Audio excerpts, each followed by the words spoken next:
Hi hello, ഇന്ന് നമ്മളൊരു കിഡിലെ mutton കറിയാണ് കേട്ടോ ഉണ്ടാക്കുന്നത്. നല്ല അടിപൊളി മട്ടൻ കറിയാണ്.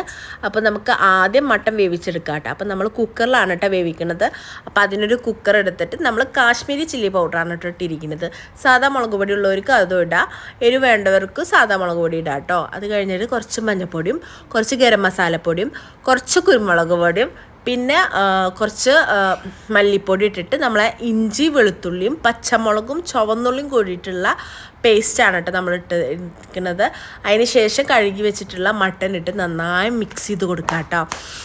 നമ്മൾ കൈ കൊണ്ടാണ് മിക്സ് ചെയ്യുന്നത്. അതാവുമ്പോൾ നല്ല ടേസ്റ്റ് ആയിരിക്കും. ഇവിടെ കറിക്ക് ഒരു വേറെ ടേസ്റ്റ് ആയിരിക്കും. അപ്പം നന്നായി മിക്സ് ചെയ്തതിന് ശേഷം നമ്മൾ കുറച്ച് വെള്ളം ഒഴിച്ചിട്ട് ഒരു 4 വിസിൽ വരെ വേവിച്ചെടുക്കാം കേട്ടോ. അപ്പോൾ ഒരു 4-5 വിസിൽ വേണ്ടി വരും. അപ്പോൾ അത്ര വിസിൽ മതി. അങ്ങനെ വേവിച്ചെടുത്തതിന് ശേഷം നമുക്ക് വേവിച്ചെടുത്ത് തുറന്ന് നോക്കാം. അപ്പോൾ തുറന്ന് നോക്കുമ്പോൾ മട്ടനൊക്കെ വെന്ത് വന്നിട്ടുണ്ട് കേട്ടോ. അപ്പോൾ നമ്മൾ വേറൊരു പാൻ എടുത്തിട്ട് അതിലേക്ക് പാൻ ചൂടായി വരുന്ന സമയത്ത് കുറച്ച് വെളിച്ചെണ്ണ ഒഴിക്കുക. വെളിച്ചെണ്ണയിലാണ് നമ്മളിത് മൂപ്പിച്ചെടുക്കുന്നത്. അതാകുമ്പോൾ നല്ല ടേസ്റ്റ് ആയിരിക്കും കേട്ടോ. അതിന് ശേഷം കുറച്ച് ചുവന്നുള്ളിയും കുറച്ച് വെളുത്തുള്ളിയും കട്ട് ചെയ്തിട്ടുള്ളതാണ്. അത് നമ്മൾ അരിഞ്ഞത് ഇട്ടിട്ട് മൂപ്പിച്ചെടുക്കാം കേട്ടോ. നമ്മളിതിൽ തീരെ സവാള ചേർക്കണില്ല കേട്ടോ. ചുവന്നുള്ളി ചേർക്കുമ്പോൾ നല്ല വേറൊരു ടേസ്റ്റാണ് കറിക്ക് കേട്ടോ. അപ്പം നന്നായിട്ട് വേപ്പിൻ്റെ ഉള്ളവർക്ക് അതും ഇടാം കേട്ടോ. നമ്മളടുത്ത് ഇപ്പോൾ വേപ്പിൻ്റെ ഇല്ലാത്തതുകൊണ്ടാണ് നമ്മളത് ഇടാത്തത് കേട്ടോ.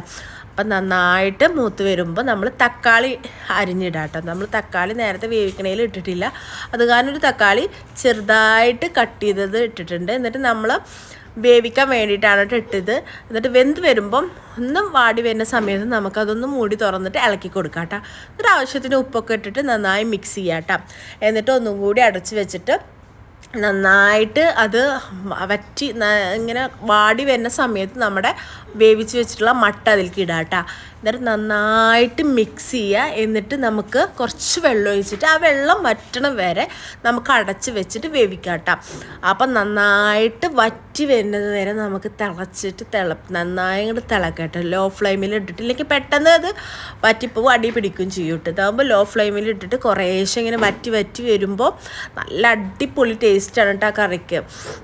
ഇതിപ്പോൾ മൺചട്ടിയിലാണെങ്കിൽ അടിപൊളിയായിരിക്കും, അടുപ്പത്ത് വെക്കുകയാണെങ്കിൽ അതിലും അടിപൊളിയായിരിക്കും കേട്ടോ. അപ്പം നമ്മളെ അടുത്ത് മൺചട്ടിയില്ല, അടുപ്പില്ല. അപ്പോൾ ഇത് ഗ്യാസുമ്മയാണ് നമ്മൾ വെക്കുന്നത് കേട്ടോ. എന്നാലും സൂപ്പറായിരുന്നു കറി. നല്ല അടിപൊളി കറിയാണ്. നമ്മുടെ നെയ്ച്ചോറിൽക്കും അതേപോലെ പുട്ടിൽക്കും പത്തിരിൽക്കും വെള്ളപ്പത്തിൽക്കും ഒക്കെ കഴിക്കാൻ പറ്റിയ നല്ല സൂപ്പർ കറിയായിരുന്നു കേട്ടോ. നൂൽപുട്ടിൽക്കൊക്കെ നല്ല അടിപൊളി കറിയാണ്. അപ്പം നമുക്ക് ആവശ്യത്തിനനുസരിച്ച് കറി വേണ്ടവർക്ക് അധികം വറ്റിക്കണ്ട, അല്ലാത്തവർക്ക് അത് നോക്കിയിട്ട് അതിൻ്റെ വെള്ളത്തിൻ്റെ ഇത് നോക്കിയിട്ട് നമുക്ക് നോക്കാം. എന്നിട്ട് ഉപ്പ് വേണമെങ്കിൽ ആവശ്യത്തിന് ഉപ്പൊക്കെ ഇട്ട് കൊടുക്കാം കേട്ടോ. അപ്പം അങ്ങനെ നന്നായിട്ട് വറ്റിച്ച് എടുത്തതിന് ശേഷം ഇനി നമ്മൾ വേറെ തൂമിക്കാനൊന്നും നിൽക്കണില്ല. കാരണം ഇതിപ്പോൾ ഓൾറെഡി നമ്മൾ ചുവന്നുള്ളി വെച്ചിട്ട് അരിഞ്ഞിട്ടാണ് ഇത് മൂപ്പിച്ചെടുത്തിരിക്കുന്നത് കേട്ടോ. അപ്പോൾ ഇത് വറ്റിയിട്ട് ഒരു ബ്ലാക്ക് കളർ ആവണ വരെ, ഒരു ഡാർക്ക് ബ്രൗണൊക്കെ ആവണ വരെ നമ്മൾ വറ്റിച്ചെടുക്കാം കേട്ടോ. മട്ടൻ എന്ന് പറയുന്നത് ചിലവർ മട്ടൻ കഴിക്കാൻ ഇഷ്ടമില്ലാത്തവരൊക്കെ ഉണ്ടാവും. മട്ടനും ബീഫൊക്കെ കഴിക്കാൻ ചിക്കൻ മാത്രം കഴിക്കുന്നവരുണ്ടാവും. അങ്ങനത്തെ ഉള്ളവരൊക്കെ ഇങ്ങനെ ഈ ടൈപ്പിൽ വെക്കുമ്പം അതിൻ്റെ പച്ചമണം, മട്ടൻ്റെ ഒരു മണം ഉണ്ടല്ലോ, ആ മണത്തിനൊരു കുറവുണ്ട് കേട്ടോ. പൊതുവേ ഞാൻ മട്ടൻ കഴിക്കാത്ത ആളാണ്. മട്ടൻ്റെ ബീഫൊന്നും എനിക്ക് താല്പര്യം ഉണ്ടായിരുന്നില്ല. ഇപ്പോഴാണ് ഞാൻ വെക്കാൻ തുടങ്ങിയതിന് ശേഷമാണ് ഇപ്പോൾ മട്ടൻ കറിയും ബീഫൊക്കെ ഞാൻ കഴിക്കാൻ തുടങ്ങിയിട്ട്. അപ്പോൾ ആ പച്ചമണം ഇല്ല കേട്ടോ. ഈ രീതിയിൽ വെച്ച് നോക്കി കേട്ടോ. അപ്പോൾ നല്ല ടേസ്റ്റുമാണ്. എന്നാൽ ആ മട്ടൻ്റെ മണമൊന്നുമില്ല, നല്ല അടിപൊളിയാണ് കേട്ടോ. അപ്പോൾ എല്ലാവരും ട്രൈ ചെയ്യേണ്ട റെസിപ്പിയാണ് കേട്ടോ അത്. പിന്നെ നമ്മുടെ ചാനൽ സബ്സ്ക്രൈബ് ചെയ്യാത്തവർ എല്ലാവരും സബ്സ്ക്രൈബ് ചെയ്ത് സപ്പോർട്ട് ചെയ്യണം കേട്ടോ. ഡെയിലി എന്തോരം സബ്സ്ക്രൈബേഴ്സാണ് കേട്ടോ പോണത്. ഇത് എന്തുകൊണ്ടാണെന്ന് അറിയില്ല, സ്പാം ആണോ എന്തൊക്കെ പറയേണ്ട ഓരോരുത്തരുടെ മെസ്സേജ്. എനിക്ക് അതിനെ പറ്റിയിട്ട് വലിയ ഐഡിയ ഇല്ല കേട്ടോ. പക്ഷെ എല്ലാവരും നമ്മുടെ ചാനൽ സപ്പോർട്ട് ചെയ്യണം കേട്ടോ. നിങ്ങളുടെ ഓരോ സപ്പോർട്ടാണ് നമ്മുടെ മുന്നോട്ട് പോകാനുള്ള ഒരു എനർജി എന്ന് പറയുന്നത് കേട്ടോ. അപ്പം നല്ല അടിപൊളി മട്ടൻ കറിയാണ്. അപ്പോൾ എല്ലാവരും ട്രൈ ചെയ്ത് നോക്കണം.